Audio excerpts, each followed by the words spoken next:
Listening to Woj talk, and we saw the graphic overlay about the defense, I actually sort of had an epiphany, but not like a huge epiphany. So if we can put that graphic up about the Nets defensively, I think that 29th this year in defense, that category is emblematic of why they made the decision to part ways with Steve Nash. Because when it comes to defense, you're worst in the NBA. And what is the best thing you can do as a head coach?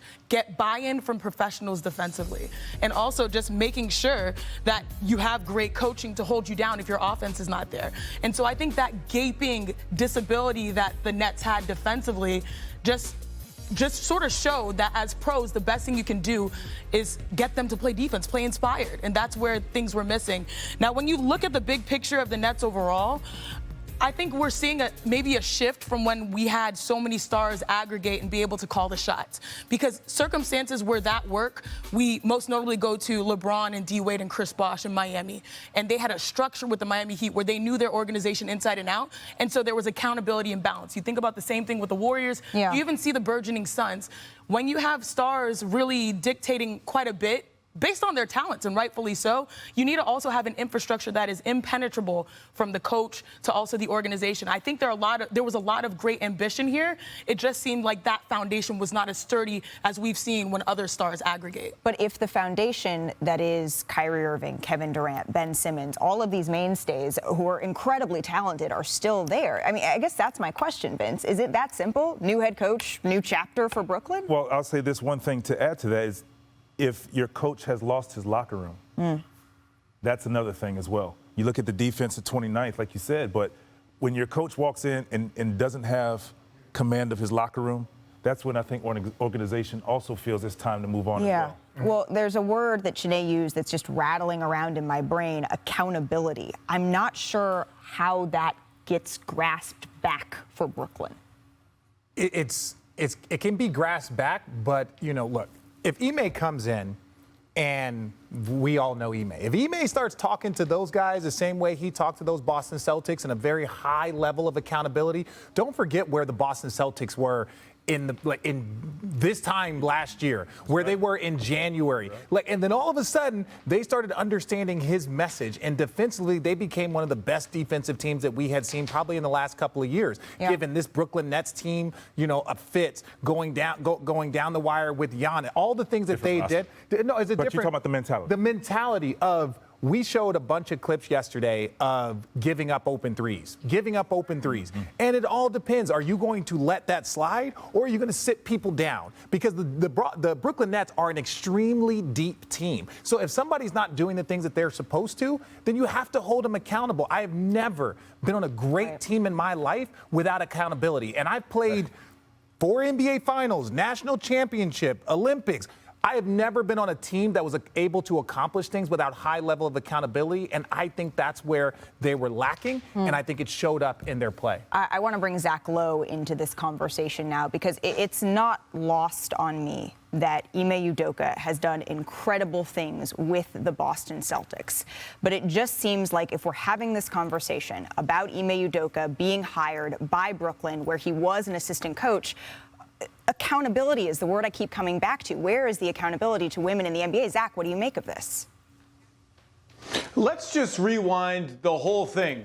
The last 16 months in Nets land, after, as RJ said, they were very close to unseating the Bucks and doing who knows what in the playoffs, when they had what will now forever be known as the greatest theoretical team in NBA history. Here's what's happened since then, and I had to write it all down, culminating in Ime Udoka's hire, which I'll get to, I promise. Number one, Kyrie Irving refuses to get vaccinated, misses most of last season after taking a hiatus from the season before. Number two, James Harden looks around and is like, oh, this stinks. I didn't sign up for this. I'm going to quit on the team until you trade me. Number three, they trade for Ben Simmons, who misses the whole season, has back surgery, and is now afraid to shoot or get fouled. Number four, Kyrie opts into the last year of his contract because nobody wants him. Number five, Durant demands a trade. Then when he doesn't get it, issues an ultimatum that Steve Nash get fired and Sean Marks get fired. That fails. Everybody comes back. Yay, everything's fine. The vibes are amazing. Oh, my God. Well, flash forward like 2 more weeks.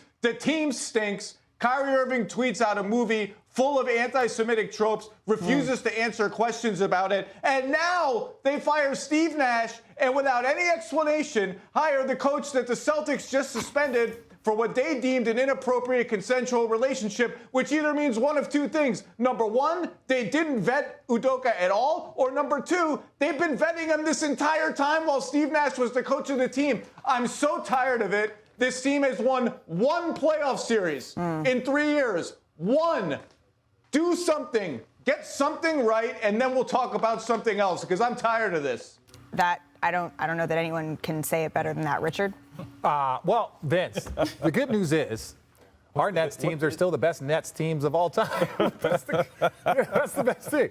No, but all kidding aside, the way that Zach just laid that out, Right. and that When you look at the there was totality of more of that. And I'm going to Well say done, this. Zach. I'm going to say this. Thanks, Zach. I'm going to say this.